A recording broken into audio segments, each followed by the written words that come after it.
sahabat belajar sekalian, kembali lagi kali ini kita membahas mengenai penelitian kasual komparatif bersama saya Carolus Borromeus Mura. Baik, kita lihat yang pertama mengenai pengertian. Apa pengertian dari penelitian kasual komparatif?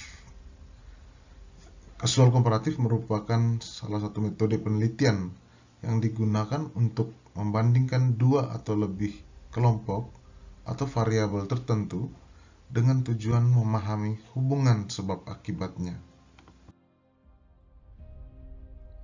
Adapun tujuan dari penelitian kasual komparatif ini, tujuannya adalah untuk menyelidiki kemungkinan hubungan sebab akibat antara dua atau lebih kelompok atau variabel-variabel tertentu yang diteliti dengan cara mengamati akibat yang ada dan mencari faktor-faktor yang menjadi penyebab melalui sumber data tertentu. Ciri-ciri pokok dari penelitian kasual komparatif. Yang pertama bersifat ex post facto. Artinya bahwa penelitian ini meneliti fenomena atau kejadian-kejadian yang sudah ada atau sudah terjadi secara alami sebelumnya. Ciri yang berikut adalah merupakan perbandingan antara kelompok tertentu atau variabel-variabel tertentu. Ciri ketiga, bertujuan untuk mengidentifikasi dan menjelaskan hubungan sebab akibat antara variabel-variabel yang diobservasi. Berikut, menggunakan desain retroperspektif yang berarti bahwa datanya telah ada sebelum penelitian dimulai. Berikut, tidak menggunakan randomisasi untuk menetapkan kelompok eksperimental dan kelompok kontrolnya. Dan yang terakhir, ciri yang terakhir adalah analisis data ini melibatkan statistik inferensial untuk mengidentifikasi apa hubungan sebab akibatnya antara variabel-variabel yang diamati dalam penelitian. Berikut kita melihat keunggulan dari penelitian kasual komparatif. Yang pertama, metode kasual komparatif adalah baik untuk berbagai keadaan. Kalau untuk metode yang lebih kuat seperti metode eksperimen, ini tidak bisa digunakan pada keadaan-keadaan tertentu. Yang berikut, studi kasual komparatif menghasilkan informasi yang sangat berguna mengenai sifat-sifat gejala yang dipersoalkan. Dan keunggulan yang berikut adalah dengan adanya perbaikan-perbaikan dalam hal teknik, metode statistik, dan rancangan dengan kontroversial, maka akhir-akhir ini telah membuat studi kasual komparatif lebih dapat dipertanggungjawabkan dengan baik. Adapun kelemahan dari penelitian kasual komparatif ini. Yang pertama, metode ini tidak ada atau tidak mempunyai kontrol terhadap variabel bebas. Kelemahan yang berikut adalah sulit untuk memperoleh kepastian bahwa faktor-faktor penyebab yang relevan telah benar-benar tercakup dalam kelompok faktor yang sedang kita teliti. Kelemahan yang berikut, faktor-faktor penyebab bukanlah faktor tunggal. Ini masih memungkinkan adanya faktor-faktor lain, faktor-faktor eksternal lain dalam suatu penelitian. Berikut, apabila hubungan antara dua variabel telah kita temukan, maka terkadang kita sulit untuk menentukan mana yang menjadi sebab dan faktor mana yang menjadi akibat. Berikut, menggolong-golongkan subjek ke dalam kategori dikotomi. Ini juga merupakan kelemahan dari penelitian ini karena kita sudah bisa menggolongkan ke dalam kategori-kategori tertentu. Contohnya seperti ada anak yang pintar, ada anak yang bodoh. Berikut, studi komparatif dalam situasi alami tidak memungkinkan pemilihan subjek secara kontrol. Ini dikarenakan penelitian ini meneliti fenomena-fenomena atau kejadian yang terjadi secara alami tanpa adanya campur tangan dari si peneliti sendiri.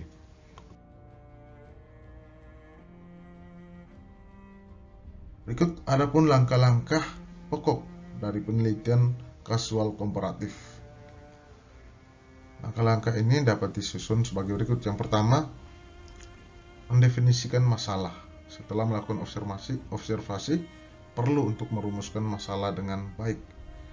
Terus yang kedua, melakukan penelaahan kepustakaan atau tinjau pustaka. Kita perlu mencari referensi dan dukungan-dukungan teori berkaitan dengan masalah yang akan kita teliti. Berikut, merumuskan hipotesis atau jawaban-jawaban sementara dari apa yang akan kita teliti.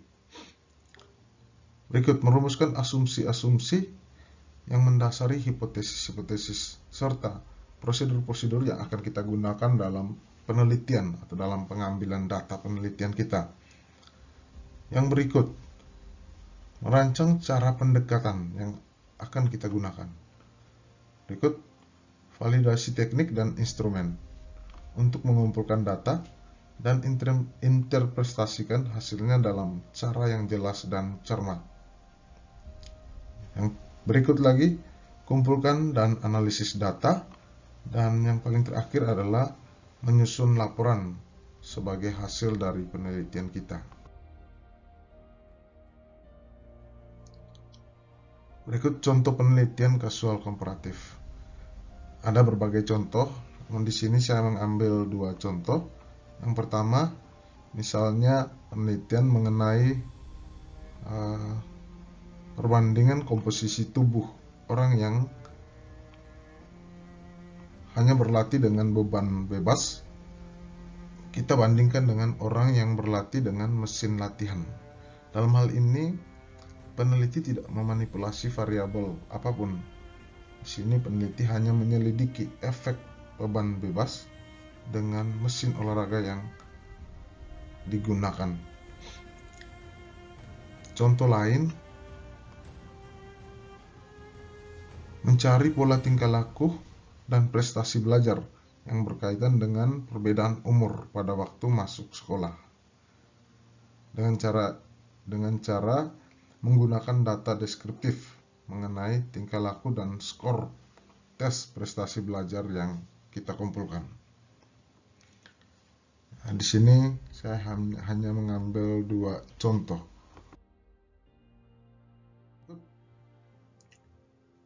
Adapun contoh instrumen yang bisa kita gunakan dalam penelitian kasual komparatif. Yang pertama, kita bisa menggunakan instrumen dalam bentuk kuesioner.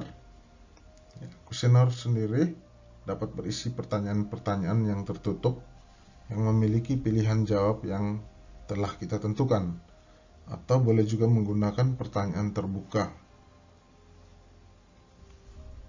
yang memungkinkan responden memberikan jawaban mereka secara bebas. Contoh instrumen lain yaitu dalam bentuk wawancara. Wawancara merupakan cara untuk mengumpulkan data secara langsung dari responden. Di sini peneliti bisa melakukan wawancara tatap muka atau wawancara telepon, karena kita sekarang sudah berada pada era digital, untuk mendapatkan wawasan lebih dalam tentang variabel-variabel yang ingin dibandingkan. Masih ada banyak bentuk instrumen yang lain yang dapat digunakan dalam metode penelitian kasual komparatif ini, tergantung pada apa masalah dan tujuan yang ingin kita teliti.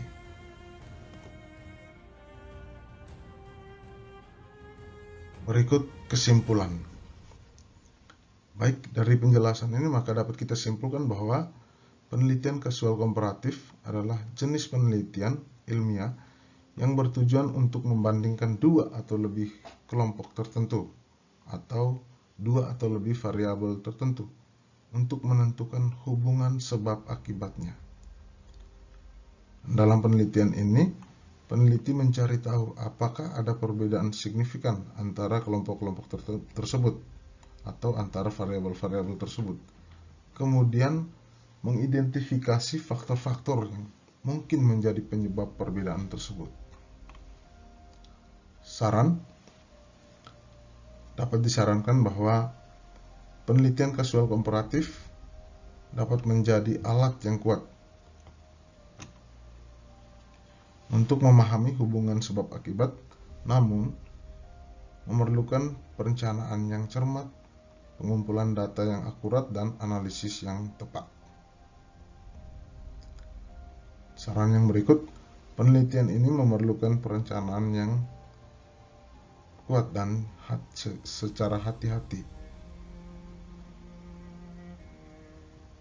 Yang berikut, kesimpulan yang diambil dari penelitian dapat digunakan sebagai dasar untuk penelitian-penelitian selanjutnya.